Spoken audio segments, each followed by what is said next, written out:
l'évocation par Sylvie de l'évolution de ces problèmes, typiquement, ça interpelle une démarche scientifique qui est celle qui m'anime au départ, puisque je suis physiologiste, j'ai fait de la neurobiologie notamment. C'est-à-dire que la médecine aujourd'hui aborde chaque cas d'autisme avec l'évolution épidémiologique qu'on a vue, qui concerne aussi l'évolution de l'allergie, l'évolution de l'obésité, du cancer. On pourrait passer en revue beaucoup de pathologies, mais chaque cas est abordé comme s'il était unique, sans qu'il y ait un regard plus global qui se pose pour comprendre pourquoi, au niveau de la société, ces problématiques sont de plus en plus nombreuses. C'est-à-dire que la question n'est pas de savoir pourquoi un enfant l'est, mais pourquoi autant d'enfants le sont. Ce qui nécessite d'aller poser un regard, on va dire, critique, voire très critique, sur les composantes environnementales qui ont conduit à cette situation. Mais bien évidemment, aller interroger le mode de vie et on va dire, les concepts sociétaux sur ce qu'ils ont de délétère sur l'enfant est extrêmement délicat, voire anxiogène pour des personnes qui vivent dans une société où on pense que rien de grave peut arriver et que surtout la croissance est permanente dans un environnement qui est fini. Et que ça conditionne des philosophies du progrès qui sont une construction, on va dire, totalement fausse du progrès, puisque le progrès, par nature, ne peut exister que s'il y a une conscience aiguisée de ce que l'on fait.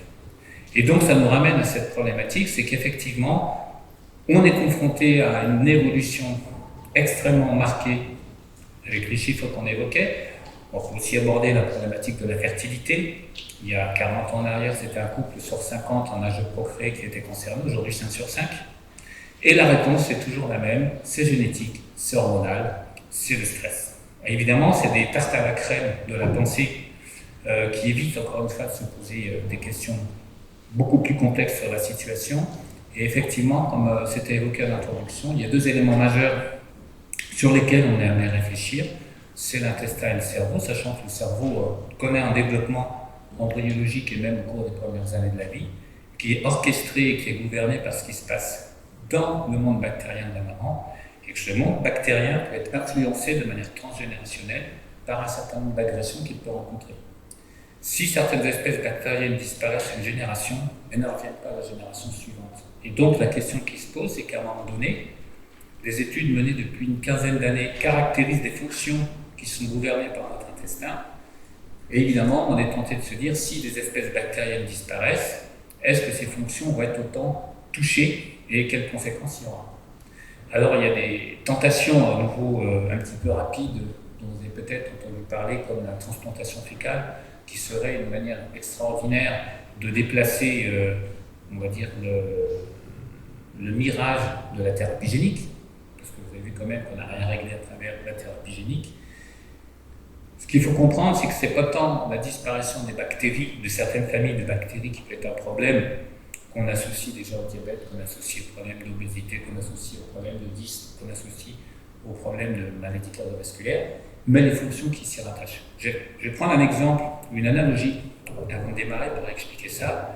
Imaginez un petit village de province en France où il y a la désertification qui se met en place, vous avez la boucherie qui ferme, la boulangerie qui ferme, le bureau de tabac qui ferme, et même le café, en France c'est quand même terrible, le café qui ferme. Donc vous avez disparition de certaines populations, disparition de certaines fonctions. Et puis vous avez un Parisien, là c'est de la vie parisienne, qui revient dans le village et qui monte une boutique où il vend du pain, il met un coin café, il fait un coin épicerie, il fait même bureau de poste 2 jours par semaine, il restaure certaines fonctions sans que la population initiale soit totalement revenue. Et donc, les solutions qui sont à notre disposition, dont je vous parlerai, ne consistent pas tant à essayer de réintroduire des bactéries auxquelles on associerait les fonctions qui ont disparu, qu'essayer de pallier leur départ ou leur disparition en corrigeant tout ce qui en découle. Et évidemment, les problématiques de 10 qui s'inscrivent dans ce tableau résultent en grande partie de 3 types de perturbations dont je vais vous parler. La première, c'est l'appauvrissement des sols et toutes les chaînes alimentaires. Ça, c'est des politiques agricoles qui sont mises en œuvre depuis une quarantaine d'années. Je vous parlerai en particulier de l'appauvrissement de toute la chaîne alimentaire en oméga 3. La deuxième chose, c'est l'impact toxique de notre alimentation. Aujourd'hui, il y a beaucoup de débats sur manger bio ou autre. Souvent, les gens disent quand on mange bio, on n'est pas sûr que c'est bio. Mais par contre, quand on mange conventionnel, on est sûr que c'est conventionnel. Ça, on peut quand même rassurer les gens à ce sujet-là. Et le troisième élément, c'est que les mécanismes de tolérance immunitaire qui se jouent dans notre intestin peuvent parfois être perturbés et il y a des aliments qui finissent par déclencher des réponses inappropriées. Et donc, c'est par ces trois aspects-là, liés à l'asepsie, à la pollution et au choix de modes d'agriculture et d'élevage qui ont été mis en œuvre, qu'on en arrive à ce que notre assiette ne permette plus de faire face forcément à tous nos besoins, que ce soit sur la période fétale, notamment du développement cérébral, mais même ensuite sur toutes les époques qui vont suivre par rapport à la croissance. Il y a aussi un malentendu sur les diagnostics qui sont posés. Je pense que ça vous renvoie à des choses que vous voyez concrètement. Vous savez quand même que tous ces diagnostics de troubles autistiques, de 10, de troubles anxio-dépressifs ou autres, reposent sur la Bible des psychiatres, dont vous connaissez le nom. Voilà, DSM. Et vous savez ce que veut dire S dans DSM? Statistique. C'est-à-dire que parce qu'un certain nombre de patients présentent un certain nombre de symptômes qu'ils ont en commun, on finit par considérer que ces symptômes sont l'expression d'une pathologie, que l'on va caractériser par ces symptômes une fois que la maladie est apparue. C'est comme si on disait, vous avez le pare-brise qui est cassé, vous avez le pare-choc qui est abîmé, vous avez l'airbag qui est sorti, donc vous avez eu un accident. Et par conséquent, pour que vous n'ayez plus d'accident, on va vous changer le pare-brise, le pare-choc et remettre l'airbag. Et c'est ce qui explique un certain nombre d'impasses, d'autant que la symptomatologie d'un enfant étiqueté hyperactif, c'est souvent la symptomatologie d'un enfant qui peut s'ennuyer parce qu'il est précoce. C'est-à-dire que la psychiatrie qui s'attache à décrire des symptômes ne fait pas forcément la part des choses. Nombre de gamins que les parents m'amènent en disant « Ah, est-ce que vous avez autre chose à lui proposer que la Ritaline ?» Et je vois le gamin qui a regardé partout, qui a pris plein d'informations et puis qui a les yeux extrêmement vifs. Je dis « Votre gamin, je suis prêt à parier qu'il n'est pas du tout hyperactif, mais qu'il est plutôt précoce. » Et là, quand on annonce ça aux parents, c'est comme si on leur disait que leur gamin était un dealer. C'est-à-dire que la notion de différence ou de singularité dans une société où c'est de moins en moins considéré comme une valeur, vous déjà à l'enfant de rentrer dans un parcours psychiatrique ou de singularité de prise en charge qui n'est pas forcément justifié. Je pense que là, ce sera peut-être l'objet de certaines questions ou de remarques, mais je pense que beaucoup d'entre vous sont d'accord avec moi qu'on découvre souvent derrière un enfant étiqueté 10, un enfant qui a simplement un empêchement dans l'expression de ses potentialités en raison d'un accompagnement qui n'est pas toujours adéquat, en tout cas en France. Donc je vais développer ces éléments-là pour remettre en perspective. Il y a des éléments de physiologie que je vais évoquer pour dire que les travaux existent, mais j'essaierai toujours de dégager quel est le sens de ce qui se passe, puisque l'objectif d'un regard scientifique, c'est d'observer de manière neutre, de modéliser, et ensuite d'essayer de donner du sens à ce qu'on observe pour intervenir.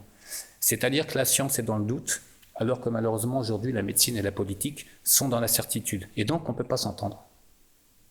On ne peut pas s'entendre puisqu'on doit avoir du recul sur un certain nombre de choses. Quand on parle d'absence d'effets secondaires, l'histoire des antibiotiques est révélatrice. Si il y a 40 ans en arrière, on avait dit, il y a des mamans, vous savez, des antibiotiques, on va les prescrire très largement dès qu'il y a une infection. Il se peut que dans 40 ans, la moitié des enfants deviennent obèses à cause de ça. Qu'est-ce que vous en pensez? Personne n'a été regarder cet effet secondaire éventuel, puisque personne n'imaginait que ce serait un effet secondaire possible. Donc, quand on évalue sur 6 mois les effets secondaires d'une stratégie qui vient d'être mise en œuvre, évidemment, on a très peu de risques d'identifier un effet secondaire qui viendrait remettre en cause ce qu'on met en place. Et c'est seulement quand il y a beaucoup de recul et qu'on a été beaucoup trop vite dans la mise en œuvre de certaines pratiques qu'on mesure les catastrophes. Et donc, premier élément à savoir, c'est que le cerveau n'est pas une structure homogène. C'est-à-dire que si on prend une partie du cerveau ou une autre, elles ne vont pas remplir les mêmes fonctions. Il y en a certaines qui sont dévolues à des processus sensoriels, d'autres à des processus cognitifs, d'autres à des processus émotionnels. Alors ces travaux, il y a une très très grosse évolution de la connaissance de la neurobiologie grâce aux guerres mondiales.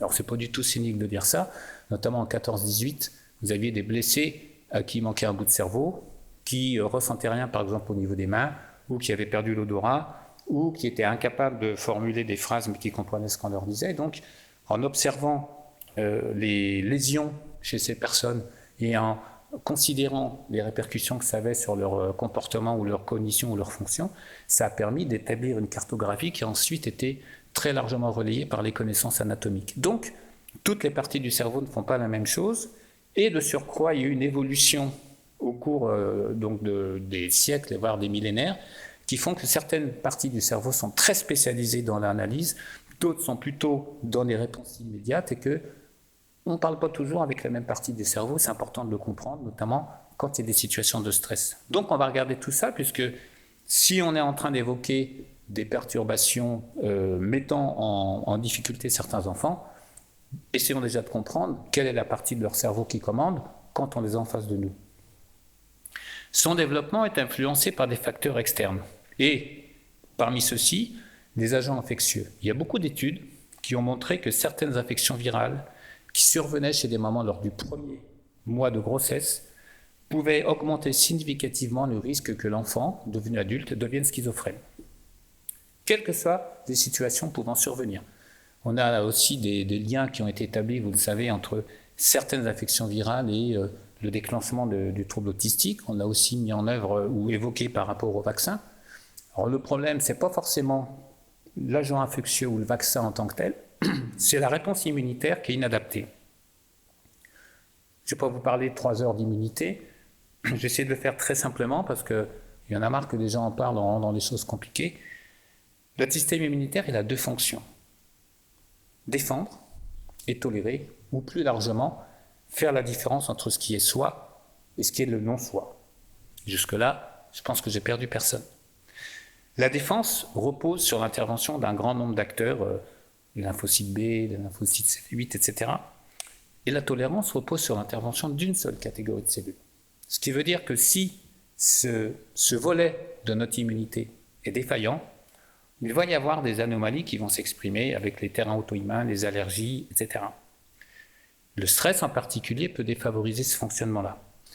Et donc lorsqu'on est confronté à un agent infectieux, notre système immunitaire peut réagir et enclencher un processus qui peut persister à distance de l'événement qu'il a provoqué, un peu comme si la maladie de Lyme ou l'herpès était un pyromane qui mettait le feu, qui observait bien que l'incendie avait pris, qui quittait les lieux, l'incendie se poursuit. Et donc, quand on parle de problème immunitaire, ce n'est pas forcément un problème infectieux. Sauf que la logique un petit peu trop marquée par l'infectiologie, c'est un petit peu tout bon microbe et un microbe mort. On le voit aujourd'hui encore avec les stratégies qui sont mises en œuvre. On sait pertinemment que plus on fait preuve d'asepsie, plus on augmente le terrain allergique des enfants. Donc on a toujours cette dualité qui est présente. Et effectivement, ce n'est pas tant les agents infectieux qu'une catégorie de molécules dont on entend beaucoup parler depuis 2 ans qui sont impliquées dans le déclenchement de ces perturbations, c'est ce qu'on appelle les cytokines. Parce qu'en fait, ces messagers du système immunitaire, on va les voir dans quelques diapos, sont susceptibles de se comporter comme des neurotransmetteurs, c'est-à-dire qu'ils vont aller, un peu comme des virus informatiques, mettre le bazar dans un certain nombre de processus, voire même d'entraver le déroulement des mécanismes d'épigénèse dans le développement fœtal ou même lors de la poursuite de la croissance du cerveau. C'est-à-dire que l'infection de la maman, si elle contribue à ce que des pathologies surviennent ultérieurement, c'est pas parce qu'on va trouver la trace du microbe qu'il a rencontré à un moment donné, mais parce que ce que ça a initié comme réponse immunitaire a persisté et à des moments clés a eu des répercussions. Et donc, la frontière entre le soi et le non-soi, elle est très compliquée aujourd'hui à définir. D'une part, parce qu'on a juste 10 puissance 14 bactéries dans notre intestin, donc a priori c'est pas du soi et pourtant on tolère comme si c'était du soi, sauf dans certaines pathologies comme la maladie de Crohn où on arrête de tolérer certaines familles bactériennes. Et puis, parce qu'on sait qu'on a 10% de notre ADN qui est de l'ADN viral. Et donc, quand ces protéines sont fabriquées et qu'on a une infection par un virus qui présente les mêmes caractéristiques, il peut exister des réactions croisées. On a entendu parler ces dernières semaines de l'implication, par exemple, de l'herpès dans la sclérose en plaques. C'est en raison de cette similitude de comportement. Donc, derrière cette idée toute simple, faire la différence entre soi et non-soi, on se rend compte qu'il y a des pathologies qui peuvent apparaître s'il y a des leurres, entre guillemets, qui viennent fausser la réponse immunitaire. Et on voit beaucoup de ce genre de situations.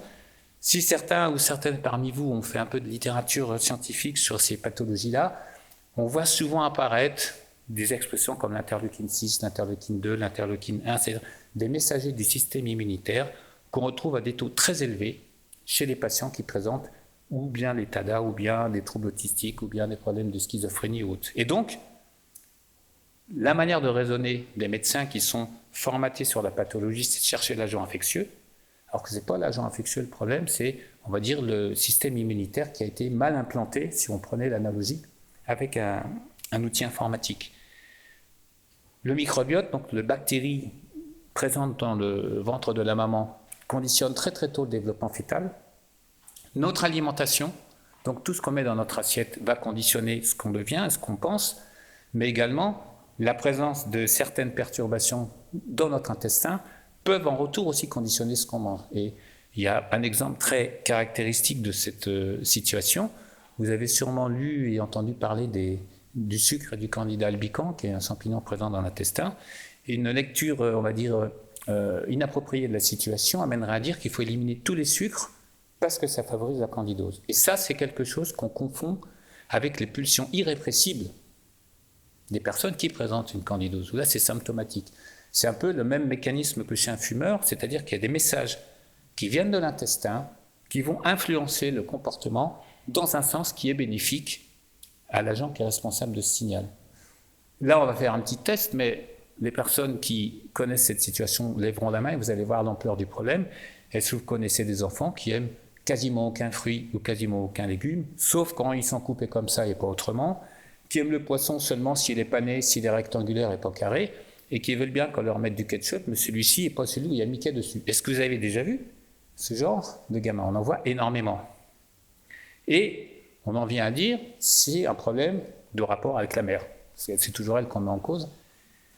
Il faut plutôt considérer que c'est des anomalies dans le déclenchement du comportement alimentaire et que quand on est confronté à cette situation qui est très fréquente, en ce qui me concerne, je commence par travailler sur comment on peut réimplanter un logiciel qui fonctionne à peu près. Ça ne marche pas trop, hein. Je peux vous dire qu'on arrive à diversifier un petit peu, on arrive à changer les compotes, on arrive à mettre un peu de haricots verts, on arrive à masquer les trucs, mais globalement, il y a des enfants qui ont une inaptitude à manger diversifié, ce qui aura des répercussions sur leur flore intestinale, mais aussi sur le cerveau, c'est-à-dire que ce qui est provoqué par leur déséquilibre accentue ces déséquilibres. Le stress va également moduler les fonctions intestinales, et donc plus on est soumis à des situations de stress, plus ça a des répercussions sur notre immunité, tiens donc, mais aussi sur la préservation des neurones. On sait que le stress peut favoriser des maladies neurodégénératives, le comportement ou l'attention, un enfant qui est stressé et en état d'alerte. Vous imaginez un zèbre qui est en classe et qui entend les bruits des lions, vous lui demandez de se concentrer sur la récitation, il a beaucoup de mal. Parce que d'un point de vue évolutionniste, c'est la même chose. Donc, si on n'est pas en mesure d'identifier l'origine du stress chez les enfants, ils vont avoir une symptomatologie évocatrice de déficit d'attention, alors que le gamin, il est juste en train d'écouter ces terreurs dont on n'a pas connaissance, puisqu'on n'a pas idée qu'un enfant qui arrive en cours puisse avoir des terreurs. Et ces terreurs peuvent être par exemple liées aussi à la perception d'une certaine différence ou singularité qui le met en difficulté. Vous avez certainement rencontré les enfants qu'on appelle des zèbres, par exemple, qui souvent ont eu des parcours scolaires extrêmement difficiles parce qu'ils ont commencé dans la confrontation aux autres et les autres, ils ne les comprenaient pas. Vous voyez l'exemple des Asperger. Les Asperger, par certains côtés, ils sont géniaux, par d'autres côtés, on les mettrait presque dans la case des autistes. Il y a beaucoup d'Asperger qui réussissent des études, mais qui, dans certains domaines de la vie, on a l'impression qu'ils sont complètement à l'ouest. Bon. Typiquement, c'est ça, c'est-à-dire qu'on a des acquisitions qui se font de manière inappropriée, et ça, c'est largement influencé par ce qui se passe en période fœtale, notamment sous l'influence du microbiote maternel. Donc, si de génération en génération, la diversité du microbiote de la maman s'appauvrit, bien évidemment, génération en génération, les répercussions sur le fonctionnement cérébral et l'expression de ces symptômes et de ces pathologies va être croissante. Or, rapidement, ce que je vous disais, je n'ai pas pu enlever cette partie sur l'anatomie, mais on sait attribuer à un certain nombre de structures des fonctions essentielles. Le cortex préfrontal, phénomène cognitif et réflexion. Bon. On va considérer qu'en ce moment, il est fortement sollicité. Le pariétal, cortex temporal qui est lié à l'audition. Donc, je ne vais pas commenter outre mesure ce que je vous indique ici, mais encore une fois, ces caractéristiques résultent des travaux d'anatomie qu'on avait retrouvés, par exemple, chez des grands blessés de la guerre. Vous avez le cervelet qui est extrêmement important sur la coordination motrice, puis on verra que caché en dessous, il y a une zone qui s'appelle le système limbique, qui intègre les informations de l'environnement, qui intègre les émotions, pour ensuite transmettre des informations aux parties, on va dire, qui appartiennent au mouvement et à la décision. Typiquement, au cours de l'évolution, s'il y avait des situations de stress, on ne disait pas, bon, on va passer au vote, est-ce qu'on traverse ici, est-ce que vous pensez qu'il y a des crocodiles, est-ce qu'on traverse ailleurs, est-ce qu'on fait un pont, qu'est-ce que vous en pensez? À un moment donné, dans les situations d'urgence, il y avait des parties du cerveau qui étaient programmées pour prendre des décisions automatiques, quitte à occulter certaines informations. Et ça, c'est un processus qu'on retrouve dans tous les états de stress. Je vous en parlerai tout à l'heure. Cette partie qui s'appelle le limbique, qui participe aux effets qu'on appelle psychosomatiques, quand il s'exprime, il y a des mots caractéristiques, toujours, jamais, souvent, il n'y a qu'à, il faut, il suffit, c'est de la faute à. Donc, très peu de limbique en ce moment. Ce qui veut dire qu'on est confronté à une situation de stress généralisé, y compris chez les gens qui doivent décider si on traverse ici au risque d'être mangé par les crocodiles ou qu'on ne traverse pas au risque de se faire rattraper par les lions. C'est les mêmes mécanismes. Et donc c'est le même mode de fonctionnement lié au stress qu'on retrouve chez certains enfants qui sont confrontés à des difficultés. Alors plus prosaïquement, dans notre cerveau, il y a un certain nombre de cellules, on parle souvent des neurones. J'ai hésité à laisser cette diapo, je me disais bon, ça fait beaucoup d'informations. Pourquoi est-ce que j'y ai fait référence? Parce que on a notamment le dernier élément qui sont des cellules du système immunitaire, qu'on appelle les cellules de la microglie. C'est-à-dire que le cerveau peut recevoir des informations en provenance de l'intestin, en cas d'infection, en provenance donc d'autres tissus, et ajuster son fonctionnement à ces informations. Typiquement, vous avez fait certainement l'expérience antérieurement en 2020 d'infection virale qui vous laisse clouer au lit. C'est une situation où vous êtes fatigué, où vous avez du mal à vous concentrer, vous avez du mal à lire, non pas parce que vous êtes devenu bête à cause du virus, mais parce que vous êtes dans l'incapacité temporaire à pouvoir utiliser vos capacités cognitives. Tout simplement parce que les cellules de la microglie, qui reçoivent ces informations immunitaires dont je vous parlais précédemment, déclenchent ce qu'on appelle le métabolisme de l'état malade. C'est un Français qui a évoqué ça, Robert Danzer, qui expliquait qu'en fait, quand quelqu'un combat une infection, il doit consacrer 99% de son énergie à combattre l'infection. Ce n'est pas le moment d'écrire un livre, ce n'est pas le moment de courir un marathon. Et donc, le système immunitaire domine et commande ce qui va se passer au niveau cérébral. Et dans le cas de l'autisme, dont on parlait tout à l'heure, on sait qu'il y a des infections chroniques qui sont présentes chez ces enfants, même s'il y a beaucoup d'éléments qui jouent. Et dans ce contexte d'infection chronique, vous avez en permanence un empêchement au processus cognitif à cause de l'activité de ces cellules immunitaires. Et c'est pour ça que l'organisation de l'immunité étant liée à ce qui se passe dans l'intestin, il a été logique de commencer à s'intéresser à ce qui se passait au niveau de l'intestin pour améliorer un certain nombre de symptômes. Alors il y a eu des résultats spectaculaires, notamment par Luc Montagnier avec des antibiothérapies ciblées, mais ça a été mal interprété dans le sens où c'était chez des patients pour lesquels la borréliose était évidente et que c'était le traitement à adopter, que vous faites de manière systématique le même protocole à tous les enfants dont le diagnostic a été posé mais qui est lié à d'autres causes, vous n'aurez pas du tout les mêmes résultats. C'est-à-dire que c'est la question finalement d'une approche systématique ou d'une approche systémique. Et la médecine fait de l'approche systématique. Donc il est faux de dire que l'autisme c'est lié à la maladie de Lyme, mais c'est faux de dire que la maladie de Lyme ne peut pas jouer un rôle dans l'autisme. C'est-à-dire qu'il faut avoir cette vision beaucoup plus systémique pour comprendre les choses, notamment par l'intervention de ces cellules de la microglie qui évidemment vont également participer de manière extrêmement importante au processus neurodégénératif chez des gens qui vont déclencher un Alzheimer, un Parkinson ou des maladies telles que type les syndromes frontaux qu'on voit de plus en plus souvent chez des gens de plus en plus jeunes. Alors pourquoi je vous ai laissé le schéma du neurone? Pour insister surtout sur la partie de droite. Comment se passe la communication entre neurones? Vous avez des réseaux. L'information circule sous forme d'un courant électrique et quand ce courant électrique circule le long d'un neurone à l'extrémité de celui-ci, donc au niveau de ce qu'on appelle la synapse, vous allez avoir une molécule qui est libérée qu'on va ici, c'est vrai que j'ai un pointeur, ce qu'on appelle le neurotransmetteur. Et ce neurotransmetteur, comme une clé qui va dans une serrure, va sur un récepteur. Et à partir du moment où le neurone qu'on appelle post-synaptique reçoit cette molécule, l'information arrive dans ce neurone et remonte jusqu'au centre spécialisé. L'image classique que les neurologues ou les psychiatres ont, c'est que si on est dépressif, c'est qu'on fabrique pas assez de neurotransmetteurs. Or, il y a des situations beaucoup plus complexes qui peuvent exister. On peut avoir la clé, on peut avoir la serrure, mais il se peut que quelqu'un ait mis du chewing-gum dans la serrure. Et ça, c'est typiquement les toxines provenant de l'intestin, des toxines microbiennes, qui vont finalement venir en concurrence avec ces récepteurs. On peut avoir quelqu'un qui, fatigué de vous voir sortir tous les soirs, décide de changer les serrures. Vous avez par exemple des processus oxydatifs, certaines situations infectieuses, les déficits en oméga 3 dont avait parlé David Servan-Schreiber au début du siècle pour évoquer certains cas de dépression, vont faire que les récepteurs ne sont plus appropriés et que donc même si vous fabriquez vos neurotransmetteurs, vous allez être dans des situations d'incapacité à faire passer l'information.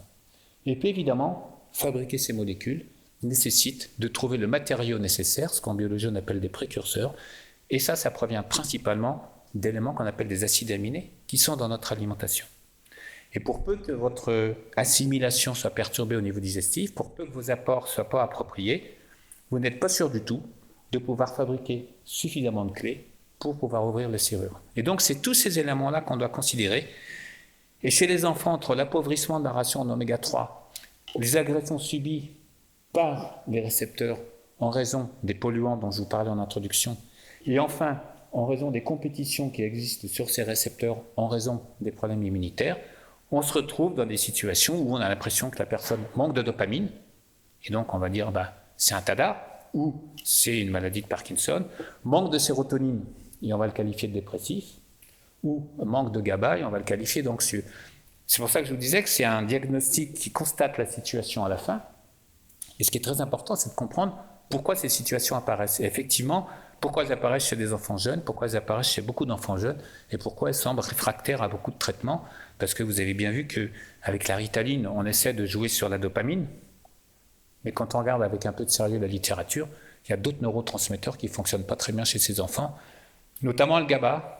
Le GABA, c'est à tout instant 50% des neurotransmetteurs qui sont dans notre cerveau, et le GABA, il sert juste à calmer l'activité neuronale.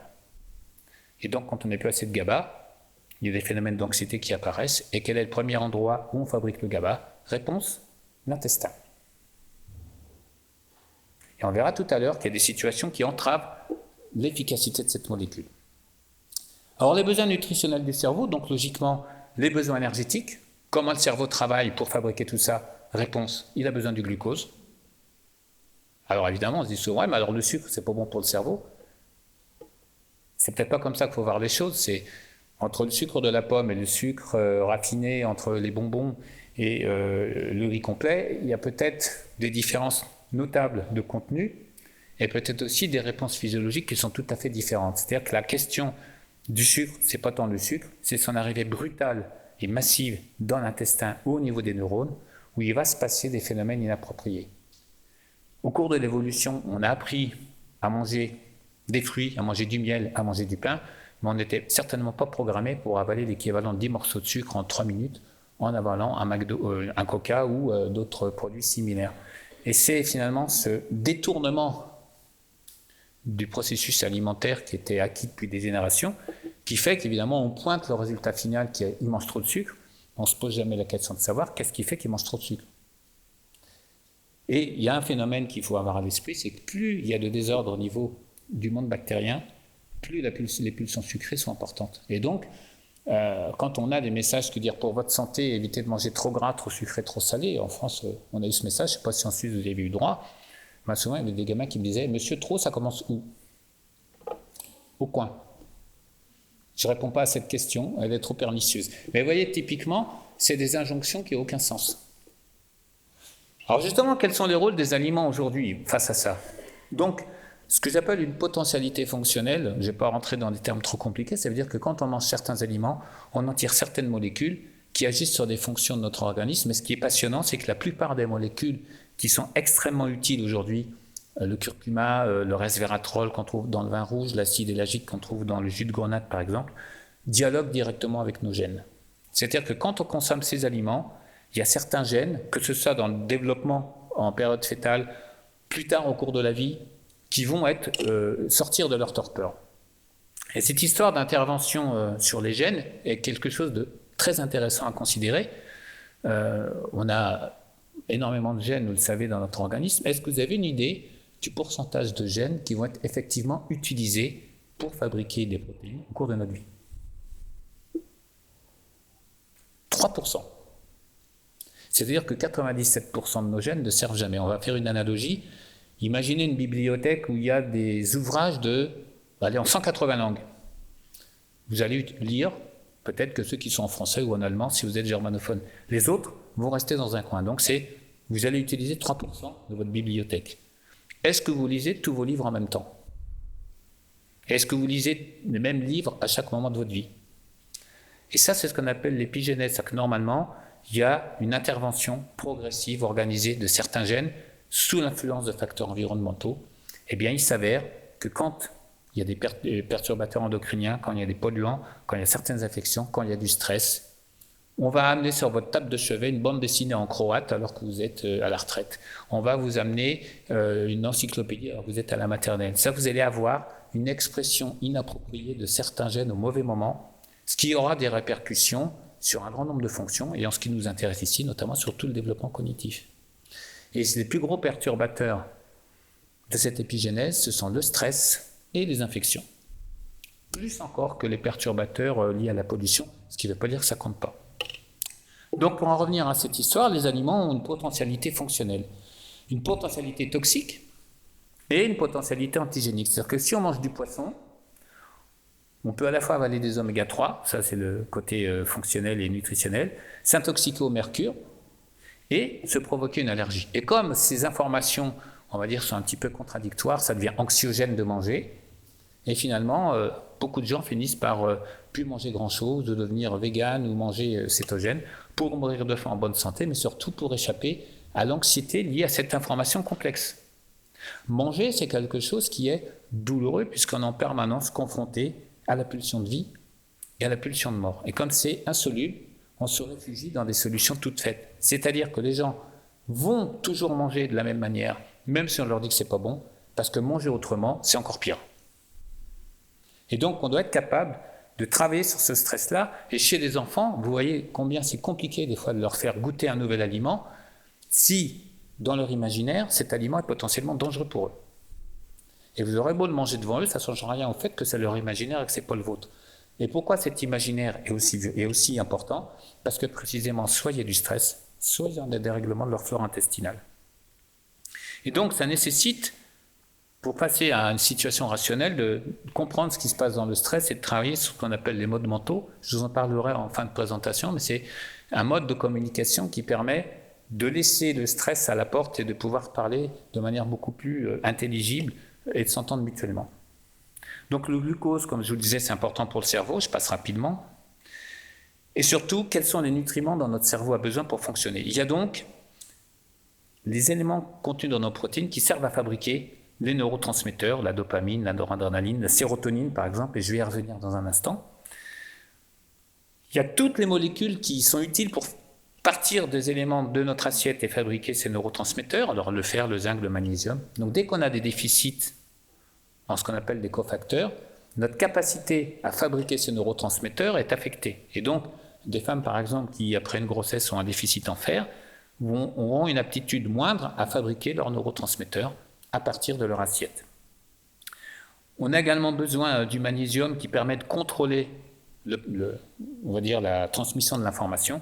Et puis, comme je vous le disais, on a besoin des oméga 3 au niveau, évidemment, des membranes pour que les récepteurs soient correctement reconnus. Également de molécules protectrices, puisque tout ce qui se passe dans notre cerveau en présence d'une quantité d'oxygène importante et de métaux peut en toute occasion se rouiller. C'est ce qu'on appelle le stress oxydatif. Des antioxydants, c'est beaucoup les fruits et les légumes.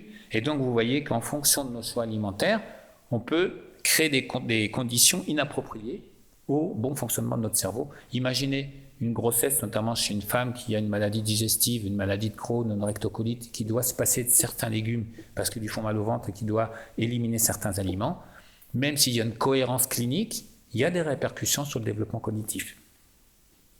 Alors les neurotransmetteurs, on s'y intéresse beaucoup et en micronutrition, on a mis au point des questionnaires qui répertorient tous les points d'appel associés à ces déficits. Alors pourquoi je vous ai mis ça? Parce que c'est intéressant de voir que telle ou telle molécule, lorsqu'elle est déficitaire, a des répercussions, mais je voudrais m'attarder surtout sur la sérotonine. Regardez comment s'exprime son déficit. Irritabilité, impatience, difficulté à supporter les frustrations et les contraintes, agressivité, sentiment d'incompréhension, pulsion sucrée. Attiré par le chocolat en fin de journée. Trouble du sommeil. Et donc, ça correspond à des situations qu'on rencontre souvent. Et ce qui est très intéressant de comprendre, c'est qu'en fait, bien fabriquer la sérotonine, ça tient du miracle. Pourquoi ça tient du miracle? Parce que je vais vous montrer juste après qu'il y a 3 situations qui vont contrarier sa synthèse. D'abord, tous les problèmes inflammatoires, tous les bobos en hite chronique, rhinite, bronchiolite, bronchite, etc., vous allez avoir une difficulté à fabriquer cette molécule. Je vous montrerai le schéma. Disons qu'il y a une voie particulière dans notre métabolisme qui se met en œuvre. Deuxièmement, toutes les situations où il y a un ralentissement du transit. Et troisièmement, dès que le foie doit traiter un nombre de molécules importantes, y compris les hormones. Certaines femmes, par exemple, qui ont un foie qui n'est pas très efficace pour la détoxication, vont voir leur sérotonine chuter transitoirement, par exemple, au moment des règles, et là, ça va se manifester par irritabilité, impatience, pulsion sucrée. Donc, messieurs, vous comprenez que c'est physiologique, entre le 1er et le 28e jour des cycles. Madame se comporte comme ça, c'est purement physiologique. Là, j'égalise, je mets un partout. Mais chez les enfants, c'est des comportements qu'on voit assez fréquemment. Imaginez par exemple les comportements de violence qu'on a pu voir dans les banlieues en France il y a maintenant une quinzaine d'années. Irritabilité, impatience, difficulté à supporter les contraintes. On est face à des situations irrationnelles puisque la sérotonine, c'est la molécule qui permet d'éviter au limbique, dont je vous parlais tout à l'heure, de prendre la commande. Donc on a des situations pathologiques, tous des problèmes inflammatoires chroniques chez des enfants qui enchaînent des infections, qui prédisposent à ce que leur sérotonine soit moins efficace. Voilà, le schéma, il est là, je passe rapidement là-dessus, c'est ce que je vous ai dit juste avant. Les oméga 3. Alors, parmi les oméga 3, il y a une molécule qui est très, très, très, très importante, qu'on symbolise, qu'on schématise sous le terme DHA. Alors, DHA, c'est l'abréviation d'acide docosahexaénoïque. On ne voudrait absolument pas. J'ai écrit DHA pour que ça tienne. Voilà, on a montrer que chez les adultes qui avaient des apports faibles, c'est-à-dire 80% de la population, le fait de complémenter pendant 6 mois, eh bien évidemment, on a un effet significatif sur la mémoire, sur les informations, le traitement des informations, mais également sur tout ce qui est concentration. Certains d'entre vous ont dû voir des études qui indiquaient que chez des enfants qui avaient des troubles de 10 ou des problèmes de TADA, on recommandait des complémentations massives en oméga 3. Mais alors pourquoi ? Parce que ça marche. Et ça, c'est typiquement la logique pharmacologique des médecins. La bonne question à se poser, c'est par exemple se dire, en 2012, la France était le pays d'Europe où on consommait le plus de poissons, et quand on faisait des bilans biologiques, 80% de la population était déficitaire en DHA. C'est ce qui s'appelle un paradoxe. Et face à un paradoxe, dans le monde de la science, il y a 2 attitudes possibles. Le dogme, c'est-à-dire qu'on garde une croyance et on écarte l'information qui va à l'encontre, genre, vous mangez du poisson 2 fois par semaine, donc vous ne manquez pas d'oméga 3, ou inversement, dire, vous êtes tous déficitaires, donc les poissons, il faut manger 4 fois par semaine, ou le paradigme, c'est de se dire, là j'ai 2 informations contradictoires, comment ça se fait que les gens qui mangent l'aliment qui théoriquement nous amène le plus, présentent quand même des déficits? Tout simplement parce que c'est pas comme ça que ça devrait se passer. Les oméga 3 qu'on trouve dans le poisson ou dans les œufs, mais dans le cas du poisson en tout cas, ça vient du plancton. Que mange le poisson, que mange le poisson, que mange le poisson, et qui finit dans notre assiette. Et ça devrait provenir de l'herbe ou du lin que mangent les animaux terrestres. Et il y a à peu près une quarantaine d'années en arrière, alors il n'y a pas eu de votation à ce sujet, il y a eu un changement de l'alimentation de la plupart des animaux. On est passé au maïs, on est passé au soja ou autre, et il y a eu un appauvrissement en oméga 3 de toute la chaîne alimentaire qui s'est même répercuté sur la richesse du lait maternel en oméga 3. Et donc, quand on sait qu'une part des connexions du cerveau se fait au cours de la première année de vie, l'appauvrissement en oméga 3 du lait maternel, outre ses conséquences sur les risques d'allergie et de surpoids, joue un rôle majeur sur on va dire l'incapacité à avoir un développement cognitif optimal. Et ça avait été observé dès 2006 par un pédiatre niçois, Gérard Ayot, et c'est pour ça qu'en France, en tout cas, il y a des gens qui ont remis en place cette filière-là, donc ce qui s'appelle bleu blanc cœur, on trouve ça en France, et il faut manger du lin, des vaches, des poules et à des cochons, ou de l'herbe. C'est une des rares fois où l'herbe est bonne pour la santé, mais indirectement, on va dire. Et ça permet en tout cas d'enrichir en oméga 3 toute la filière alimentaire. Et étonnamment, ça marche chez les jeunes, ça marche aussi chez les moins jeunes. Vous voyez, la supplémentation qui améliore à la fois la mémoire et le temps de réaction. Imaginez quand même, alors qui est-ce qui peut répondre à la question suivante? T'as mangé du poisson ce matin? Et non. Mais vous voyez, mine de rien, dans les processus d'apprentissage, c'est pas sans importance. Sur la dépression, je vous passe rapidement les données, mais on se rend compte que la vulnérabilité à la dépression est directement liée au manque d'oméga 3. Alors, pour des raisons qu'on a vues tout à l'heure par rapport aux membranes et aux récepteurs, mais aussi parce que ce fameux DHA, il commande une 50aine de gènes dans le développement cognitif, que ce soit en période fétale, mais aussi chez le sujet âgé. Chez le sujet âgé, le fait d'avoir un statut en oméga 3 correct retarde l'atteinte et la dégénération des neurones. Donc on peut être assuré sur le déclin cognitif des jeunes nés dans les années 70 ou 80 ou après, c'est qu'ils seront rapidement affectés par un déclin cognitif en regard du contexte dans lequel on les a fait naître. La vraie catastrophe sanitaire, elle est là. Alors, on va aller un petit peu plus loin. Deuxième élément, ce qui se passe au niveau de l'intestin. Alors, il y a un mot que vous avez peut-être déjà croisé au cours de vos lectures, qui est la dysbiose. Et alors, j'adore la manière dont les scientifiques, ou ceux qui se prétendent scientifiques, posent le terme, c'est-à-dire qu'il est présenté comme si tout le monde savait ce que c'était sans être jamais défini.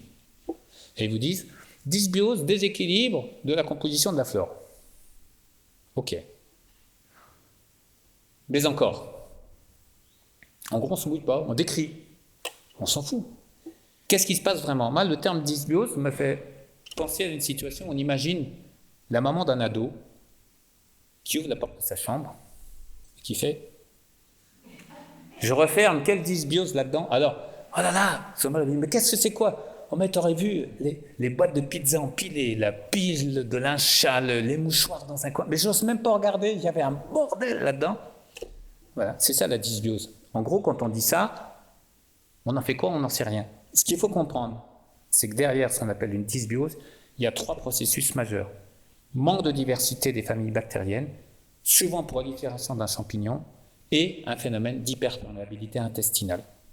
Je vous expliquais tout à l'heure qu'il y a 2 aspects à l'immunité, la défense et la tolérance, et quand tout marche de manière harmonieuse, la muqueuse intestinale reste globalement étanche et ne subit pas d'agression. A l'inverse, quand il y a un déséquilibre dans la fonction immunitaire, la muqueuse peut devenir perméable et ça va être le point de départ de phénomènes qui sont incroyables, absolument passionnants à suivre, mais dont les conséquences vont vous faire froid dans le dos. Je vais vous en parler dans les minutes qui suivent. On a également beaucoup de neurones au niveau de l'intestin qui, encore une fois, utilisent les cytokines, je vous en parlais tout à l'heure, les messagers du système immunitaire, dialoguent avec les neurones. Les neuropeptides, c'est des molécules qui peuvent aussi avoir un petit rôle hormonal, donc il y a aussi une intervention hormonale qui en découle. Et puis donc la GABA, la sérotonine. On voit donc qu'il y a des neurotransmetteurs dont la synthèse peut être influencée par l'état immunitaire et l'équilibre de notre flore. Et quand on regarde de manière plus globale ce qu'en disent les experts, ils en font quelque chose d'à peu près incompréhensible, je vous rassure, qui dit simplement que la communication se fait dans les 2 sens, que le stress, par exemple, par l'intervention des surrénales et de certaines hormones, peut modifier à la fois l'équilibre des familles bactériennes et agresser la muqueuse intestinale, mais qu'en retour, des molécules qui viennent de l'intestin peuvent modifier le fonctionnement du cerveau. Ce qui fait qu'à un moment donné, on rentre dans un cercle vicieux où il y a à la fois l'influence du stress et des émotions et l'influence de l'intestin qui entretiennent des tableaux de plus en plus lourds. Ça peut influer sur le comportement alimentaire. Petit exemple sur l'influence d'une antibiothérapie sur la diversité des populations bactériennes. En fait, là aussi, il y a une vérité à rétablir. On a à peu près 10 puissance 14 bactéries dans l'intestin, donc un 1 avec 14 zéros derrière. Donc, et si on veut coller quelqu'un qui nous embête en 3e année de médecine, on va lui dire « donnez-moi les noms et les prénoms des adresses ». Donc ça occupe. 10 puissance 14. Vous mettez 2 semaines d'antibiothérapie, il reste 10 puissance 14 bactéries. Par contre, il y a une diversité moindre, il y a un manque il y a une similitude qui est moindre, et donc on a modifié, en fait, on a fait, c'est la théorie du grand remplacement, sauf que là, c'est une réalité au niveau de la flore. Et donc, à un moment donné, ces changements de population, ces changements de proportion, finissent par influencer la manière dont le système immunitaire va coordonner toutes les réponses qui se déroulent derrière. Mais pire que les antibiotiques, il y a des antiacides. Et ça, c'est très peu connu, les gens qui ont des IPP parce qu'ils ont des reflux acides permanents. Voilà, c'est encore typiquement un traitement symptomatique qui n'a pas de sens. Je vous en reparlerai si vous voulez, c'est une question là-dessus, parce que finalement, on traite un symptôme en aggravant les causes de ce symptôme. La diapo suivante va introduire vraiment ce qui est pour moi la partie la plus passionnante de ce sujet-là. Ce qu'on appelle l'écosystème intestinal, c'est le fonctionnement harmonieux de 3 éléments. Le système immunitaire intestinal, donc que j'ai abrégé ici pour que ça tienne, les cellules de la muqueuse et le mucus qui le tapisse, et la flore intestinale. Vous voyez, j'ai laissé la diapo d'origine, j'ai pas mis microbiote, parce que après tout on parle de la même chose, mais plus on met des mots savants, plus on donne l'impression d'avoir découvert le truc. Vous avez donc la muqueuse, les bactéries, le système immunitaire. Et dans le contexte que je décrivais il y a quelques minutes, où le système immunitaire ne fonctionne pas de manière harmonieuse, il y a un processus inflammatoire qui se met en place. En gros, il y a un bruit de fond comme s'il y avait des braises qui étaient là en permanence, et cette inflammation s'exerce à l'encontre de la muqueuse intestinale qui devient beaucoup plus perméable. Et dans ce contexte-là, il y a des éléments qui rentrent dans l'organisme et qui vont être susceptibles d'agir et de perturber un certain nombre de processus. 2 mécanismes, vous allez avoir des phénomènes d'interférence sur les récepteurs. Vous vous rappelez, on a vu tout à l'heure comment fonctionnaient les neurones. Et deuxième mécanisme, déclenchement d'une réponse immunitaire qui va être excessive, inappropriée, et qui va donc avoir aussi des répercussions au niveau cérébral. On a donc 2 types de phénomènes qui peuvent cohabiter. Quelles sont la nature des mécanismes qui sont en jeu? Alors la réponse immunitaire, je ne vais pas trop m'attarder dessus parce qu'on rentrerait dans une situation complexe, et paradoxalement, dans l'expression des troubles de l'attention, des problèmes de cognition, des problèmes émotionnels, ça joue indirectement, ça pèse moins qu'un autre phénomène que je vais vous décrire maintenant. Au cours des repas, on consomme des protéines, les voilà, et ces protéines sont des chaînes de plusieurs milliers de molécules qu'on appelle les acides aminés. Vous imaginez un collier où il y a 1 millier de perles. Alors dans l'estomac, on donne des petits coups de ciseaux pour avoir des morceaux de collier de 100, 150 perles, et donc on a des fragments de protéines qui arrivent dans l'intestin.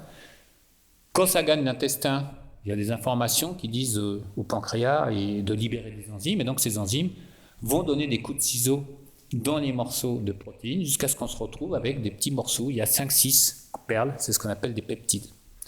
Normalement, leur durée de vie est très très courte, puisque à mesure que leur taille diminue, elles se rapprochent de la muqueuse, et là au niveau de la muqueuse, il y a des enzymes qui viennent finir le travail. Donc normalement, ce qui rentre dans les cellules, c'est les perles isolément, ce qu'on appelle les acides aminés, si vous avez fait un peu de biologie.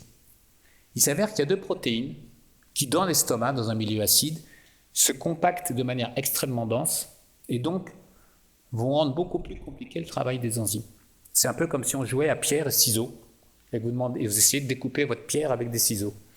Ces 2 protéines s'appellent la gliadine, qui fait partie du gluten, et la caséine A2, qui est une protéine du lait des vaches Holstein, spécifiquement, puisque en fonction du type d'animal, on n'a pas les mêmes protéines. Et donc, quand vous vous retrouvez face à ces protéines dans un contexte de dysfonctionnement immunitaire et d'hyperperméabilité intestinale, vous avez les dérivés de ces protéines qui vont échapper au processus de digestion, qui vont rentrer dans l'organisme. Alors elles sont petites, donc le système immunitaire, il s'en fout. Vous imaginez les douaniers qui voient passer des retraités dans une Simca 1000 et qui savent qu'il y a une mule qui doit venir, ils s'en foutent, ils ne s'en occupent pas. Caractéristique de ces molécules qu'on appelle les exorphines, et je vais revenir sur leur signification dans un instant, comme si quelqu'un ouvrait la porte d'entrée de votre maison avec une clé de voiture, elles vont aller interférer sur le récepteur. Molécules donc qu'on appelle glutomorphine ou exorphine. les exorphines, ça rappelle quoi? Ceux qui font du sport, ils disent souvent, j'ai libéré les endorphines. Endorphines, ça veut dire qu'on les fabrique nous-mêmes, c'est des opiacés qu'on fabrique. Les exorphines, ça veut dire que ce sont des opiacés qui viennent de l'extérieur. Le problème, c'est que ces exorphines se comportent comme des antagonistes. C'est-à-dire qu'en neurobiologie, on appelle un antagoniste une molécule qui va sur un récepteur, mais qui fait l'effet opposé de ce qui est le messager naturel. C'est-à-dire que là où les endorphines favorisent l'apaisement, l'atténuation de la douleur, contrôle l'anxiété, les exorphines vont exacerber le processus, on va avoir une majoration de la douleur, et donc on peut s'interroger sur l'universalité de ce phénomène d'hyperperméabilité quand on voit la banalisation du CBD par exemple. C'est une question qu'on peut se poser. Ça va majorer l'anxiété et ça va également participer à des processus d'addiction ou de troubles de comportement alimentaire. C'est décrit depuis très longtemps. Donc ça, c'est le même schéma dont je vous parlais. Alors, ça a été décrit, par exemple, par Natasha Campbell, qui est venue un certain temps en Suisse, mais qui est une Russe qui exerce au Royaume-Uni et qui a parlé donc du syndrome de Gut and Psychology Syndrome, donc c'est le deuxième intestin. Mais anciennement, vous aviez d'autres auteurs qui avaient travaillé là-dessus. Dans les années 60, un Américain, Dohan, avait suspecté que par rapport à la schizophrénie, il y avait une piste intestinale en jeu. Et il avait publié dans une revue qui s'appelle The Lancet, qui est quand même la Rolls des publications. Il avait observé les admissions des femmes en psychiatrie pour schizophrénie. Il ne s'était pas intéressé aux hommes. Pour lui, la schizophrénie, chez les Freudiens, c'est typiquement féminin. J'y peux rien, hein, c'était comme ça. Et il avait corrélé l'augmentation de ces admissions à l'augmentation de la consommation de seigle. Il s'est dit, il y a un truc qui se joue à ce niveau-là. Et donc, déjà à l'époque, la piste avait été lancée, il a publié en 66. Donc, ça fait quand même bientôt 56 ans. Plus récemment, il y a un auteur norvégien qui s'appelle Reichelt, qui a beaucoup travaillé justement sur l'autisme. Vous avez peut-être vu son nom déjà dans un certain nombre de travaux. Lui, il a regardé dans les urines les dérivés de ces peptides, c'est-à-dire les petits rubans qu'on voyait sur le schéma précédent. Et il a constaté que la majorité des molécules qu'on retrouvait dans les urines de ces enfants étaient des dérivés du gluten ou de la caséine. Et donc, effectivement, il s'est dit, il y a quelque chose, en fait, c'est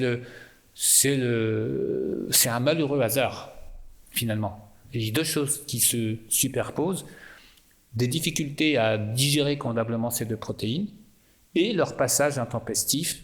Et la troisième chose, c'est leur capacité à se comporter comme des sosies de molécules qui ont des fonctions importantes. Donc c'est vraiment un concours de circonstances malheureux qui fait que dans un contexte où aujourd'hui il y a de plus en plus de gluten, de plus en plus de déséquilibre de la flore et de plus en plus de déséquilibre immunitaire, on va avoir beaucoup plus d'enfants qui vont réagir à ces dérivés. Alors il y a eu des travaux menés à la fin du siècle dernier, donc parus dans le bulletin de biologie et de médecine expérimentale, donc Kamensky et ses collègues, donc des Russes, qui parlent de l'analyse comparée de l'action sur le cerveau des exorphines dérivées de protéines alimentaires et qui soulignent qui induisent une hyperalgésie, une augmentation de l'anxiété. Donc l'anxiété, c'est pas forcément vous êtes anxieux parce que vous êtes anxieux ou parce que quand vous étiez petit, votre grand-mère vous a fait peur.